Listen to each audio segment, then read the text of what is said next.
Hey guys, Camp for 15, joined by my co-host, the Red Wolf, and we are back again with another My Hero Academia episode review for you guys. Apologies again for getting this episode review out later than usual. I was grinding away trying to finally beat Pokemon Legends ZA, so then I can legitimately do my review, which I gotta just do the back half of my review, which is talking about spoilers for the main story. Yeah. Not gonna lie, every time we're in a voice chat, all he does was commentary about this game. It's kind of hard. It's kind of hard for me to avoid spoilers with him in the call. That's for sure. Well, I didn't really give away any spoilers. I'm scared, man. I'm scared. I'm Well, legit be happy scared. that I beat the game finally, so I don't have to scare you no more. You're still grinding up. Now, what was scary was All for One's backstory. That was scary. Oh yes, yes. So yeah, we learned here. He was always a prick, even in birth. Hmm. Yeah. Yes. I thought they were gonna give him like a tragic backstory, but nope. He's just a he's just a dick. Yes. And by the end of it, he Your voice cut off right there. so I guess he will not be joining his brother ever again because he's in hell. Well, yeah, he called himself the Demon Lord. Well, Now it's fitting. now he's burning alongside Satan. Anyways, but yeah, but before that, All right, so we get the backstory of All for One, and we kind of get the understanding of who he is as a character and what he's always lived by. Like, since the dude was in his own mother's womb, he was the personification of evil. yeah, he was in his womb along with his younger brother, the smaller one. And yeah, we can see the lifestyle of what his mother was going through. Like she's homeless, she's in the slums. She's yeah, we even see people offering to help, but she's like, go away. Like she's not having it. Yeah. And this leads me where she gives childbirth, but she's dead. Yes. Now did All for One kill her, or did Dude, I'm guessing the childbirth was so damn crazy. She must have died from it, but it would make complete sense that he probably did. She died because of him. But you just see it's where it's not only him, it's Yoichi, your younger brother, and he's a baby. And the crazy part is, even as a baby, he had some common sense of knowledge of what to do. Yeah, we even see he was like we see a group of people and he walks in on them and they go like just ignore him and then they're about to walk off and then all of a sudden he like stabs them all with whatever kind of quirk he had right there. Like, okay. So legit just because he just because they turned their back on him or like he just wants to be noticed. Stab. And we see this go on like for a while now up until like we see his we see Yoichi there like begging him please stop hurting those people, but all for one just walks up to him and kicks him and then just drags him away. Yes, damn near drags him. So a few years pass. All for One is just chilling, and Yoichi's reading these comic books. Hmm. And Yoichi likes the comic books because they're bringing up about the heroes defeating an anonymous image, foreshadowing a demon lord, mind you. And he thinks like, hey, this is cool and everything. And he's trying to tell All for One, like, hey man, maybe it's best we be heroes. You can use your abilities to help people and shit like that. Right, brother? Yeah, little did he know after he offered to read the comics, sometime later, he sees All for One descending from the moonlight, glowing.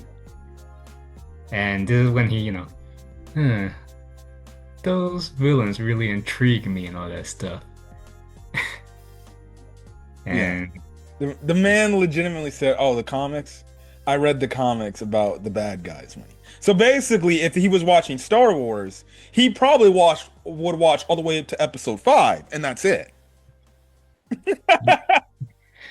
Or maybe he watches if he's watching the prequel trilogy, he watches to episode 3, and that's it. He don't watch episode 4, 5, or 6. The man is sadistic. He literally said, "I like the comic book parts when the villains win." hmm Absolute crazy. So more years pass. This is when he's like basically a mob boss, right? Yeah. And he comes in. Yoichi is just like in this prison cell, right? Also, too, we see. You know how psychotic this dude is? He doesn't even view Yoichi as a person. He views him as like an item or a thing just meant for him. Like, this is my Yoichi. This is my brother. And you only do what I tell you to do because you're mine. Now you see why his name is All for One. Because you see in the backstory, he only values things to him. That's why he takes quirks. And that's mostly why he values Yoichi.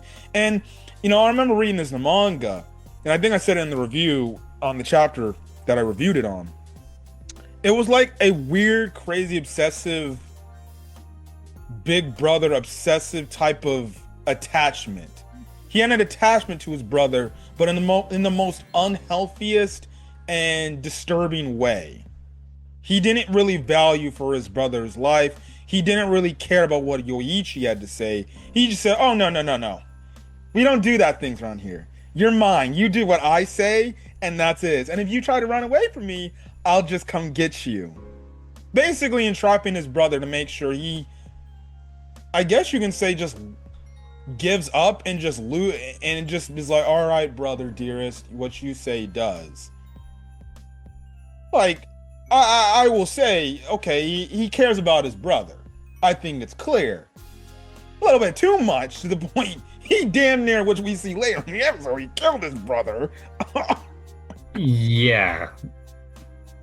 I was like, damn, he gone. So we see the scene where he gives him one for all. He's like, "Well, actually, I did find something for you to make you a little bit more useful." And he gives him one for all. Right? Some time has passed. Obviously, he's at the height. And then that's when we see Kudo and then the third user, one for all, break into into Yoichi's cage and free him. And then you have this monologue where All For One's like, "Where are you going? Why are you running from me, Yoichi? You are mine. You are mine." And they're running in this sewer thing. He catches up to them and he's like, "Fine. If you don't want to be with me, then you shall pay penance." We just see the brutal death of Yoichi right there. Second user falls down. And you just see the scene. He blew him into pieces. Blew him into pieces. Blood splatters on All For One's face. And the second user is like, "I see absolutely nothing in his eyes. No remorse, no guilt, nothing." And you just see those gray, pale eyes, and you can see he don't give a fuck. hmm So the second user and the third user, they end up getting out of there, right? And we see, All For One, he's just wondering after, doing that to Yichi, he's wondering like, "It's strange, I don't feel his power." So at some point, probably when the second user grabbed Yoichi out of the cage and they were running together, I would guess that Yoichi unintentionally gave one for all to Kudo. Which then is explained because the third user, they're in their like base, and he's like, "Hey, you actually have two quirk factors." And Kudo makes the mention, he's like, "Yeah, I figured that was the case," right? And then you just get this montage of All for One killing all of the users of One for All as they're giving the quirk, passing it on to the next user. So you see how the second user obviously passed it on to the third user. The third user, who died a pretty brutal death, he got impaled, bro. Um, he passed it to the fourth one. The fourth one, which was Daigoro Banjo, the Black Whip dude, he ended up getting killed. Passed it to the guy who has the smoke screen quirk. And they censored this death scene because he was actually cut in half in the manga. You actually see one half of his body cut off from his torso. So now they did show him getting decapitated and cut off, but they used the smoke to censor it, right? Because we got to make sure the kiddies continue to watch it, even though this show showed blood all over All for One's face and damn near blew somebody up. Yep. So you had that whole thing, and then you had that user give it to Nana Shimura. We know what we saw from last week, how Nana Shimura died. And then obviously you had that moment where you do see a glimpse of All Might and All for One's fight back when they both were injured, when basically All Might punched the damn near top half of his head off. We do see the Doctor. The Doctor was at one of his rallies way back in the day. And then you see how the Doctor brings him back, and it's just, you see this dude's mindset. And this is when I go back to the manga chapter review I did. I'm like, this dude's crazy. He's a lunatic. He's insane. He actually views people as playthings, people under him, and he literally says like, oh, that's your quirk? That's my quirk. You need to give that to me. The way he treated his brother. He even valued him as a person. He valued him as an item that he feels belongs to him. Even with you after he was born, he felt Yoichi was just his, and that nobody could take him from him. He wasn't okay with somebody taking away his brother and saying, no, you need to be better off somewhere else because this dude ain't good for you. And the brother tried to reason over and over, like, dude, you're not, like, please stop the killing. Stop taking people's powers. Like, that's not cool. And All for One's like, I don't give a fuck. That's my power. They had that power so I could take it from them. And I'm just like, and I remember reading this shit in the manga, I'm just like, this dude, he's got problems. Problems that cannot be worked out because this is what he is at birth. And see, the crazy part is, these are the type of villains, these are the type of MFers. No, you can't give them chances to turn their life around. He needed to die. If it was Shigaraki, and if the right person did come to him at the right time, then probably. But at this point, I think they're both kind of lost causes. So we cut back to the present after All for One thinks about all this, because remember, he's in this mode of thinking like, this dude, he's like, Kudo, he's freaking me out. So then this dude's like, all right, I've had enough of this bullshit. And one of the most grotesque looking things, something you see maybe out of Resident Evil.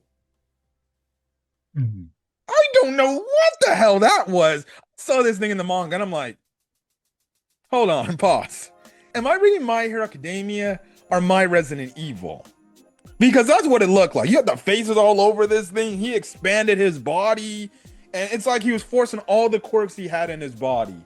And he was going to do it in one shot to get to Deku and Shigaraki. Right? Mm-hmm. And All for One is like, you need to get out of there. He's really gambling. And All Might is like, if this attack fails from him, he's going to turn back to a baby.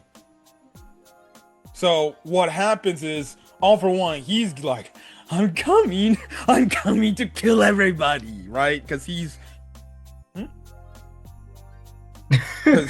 crazy right now. He's crazy in the mindset.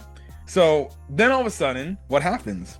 We see Bakugo go blow up, blow up, blow up, and then all of a sudden we see all for one's face get smacked around for a bit and then stumped to the ground. And apparently Bakugo used the rain to his advantage when it comes to his explosion quirk, because you know how his sweat works and stuff. Mm-hmm. Yeah, he used that and on all for one's face, and now you see how deformed it looks. Yes. And then that's when obviously All for One's like, I've had enough. I forgot what he called it All for One. I forgot what the last part of this attack was, but it was something like it's like something reference to him. He launches out, and then Bakugo's goes like, "All right, I've had enough of this crap." And basically, All for One's like, "I'm done and sick of you, you background character." This is not your story. This is our story.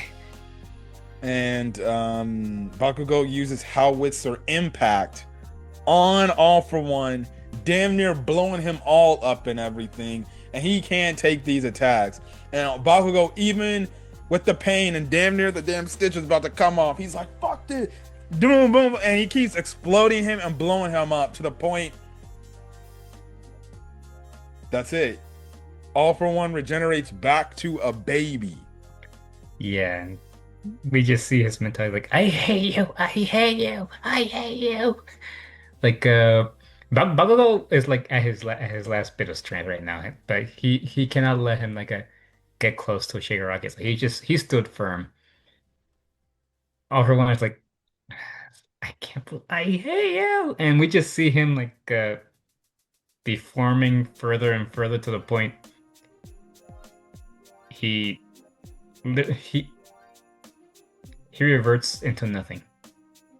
No, did you think Bakugo got impaled when he shot that thing out of his mouth? I was close to thinking that. I know you were like, I was like, oh my God. yeah, no, that got you right there, didn't it? Yeah. Oh my goodness. Yes, but All for One reverted back into nothingness as he's saying he hates you, and that's it. No more. All for One is dead. And it's funny how it's so funny how this dude wanted to take everything, and he tried to use something from Ares' quirk, and it all backfired on him. His whole chess games and planning, it all backfired on him. And for him to basically be nothing, and honestly, for fuck, he's probably not even in hell. He's just erased out of existence. Yeah. I think that's even worse. That's true. That's true. And crazy enough, Bakugo defeated All for One. Now, Bakugo does say in the episode is like, I could have not done it without everybody else. So again, showing the good character development, because remember, early Bakugo, he would not ask for help from anybody. He wanted to be the person that takes the villain down. But if it wasn't for Hawks and Endeavor doing the initial damage, getting him to use the rewind quirk, and then for All Might to do as much damage as he did, to rewind him further for Bakugo to get set up to finish him off. Beautiful, beautiful masterwork. Yeah, there's obviously haters of MHA. The animation has been absolute 10 out of 10 banger. Yes. With All for One gone, all that's left is Shigaraki. Yes. Bakugo just powerhouse down. He's like, I leave it's all up to you, Izuku. And next week, we're getting the final battle of the series. Deku versus Shigaraki. Again, I know how the fight goes. I know how the fight ends. My friend is going to be, let's just say he's going to be putting his hands on his head the entire time. There's going to be moments where he will not expect stuff, but we're finally getting to the climax. So, overall, enjoyed this episode. This episode was great, and I can't wait for more of My Hero Academia. So, yeah, that's all I got to say. Any other final things you want to add on? Thank God all for once. Because after that backstory, I was like, oh yeah, he needs to die. So, yes. Anyways, we're gonna got it for guys. If you guys like the video, leave a like, put in the comment section your thoughts, hit the subscribe button if you want to get more My Hero Academia content as we continue on with the final season of MHA, and things like that. Again, I'm probably gonna get to work on at least uploading the back half of my Pokemon Legends ZA review, and talking about the stories and stuff like that. I recorded it like late last night, well, the first half of it late last night, and then I'm just like, you know what, I'll just finish up reviewing the next of it later. So look forward to that dropping. I give my thoughts on how Legends Arceus is as a game, and then obviously I'm going to talk about the spoilers and things like that. So yeah, but other than that, hit the subscribe button to any other content I upload to the channel and things like that. My boy, promote your channel. And don't forget to subscribe to my channel. Still gotta continue this one, editing this one video, but it'll come out soon, so keep an eye out. So, if you guys like the video, leave a like, put in the comment section your thoughts, hit the subscribe button to both our channels, and we will be seeing you on the next episode review from My Hero Academia. Till then, guys, peace. Peace.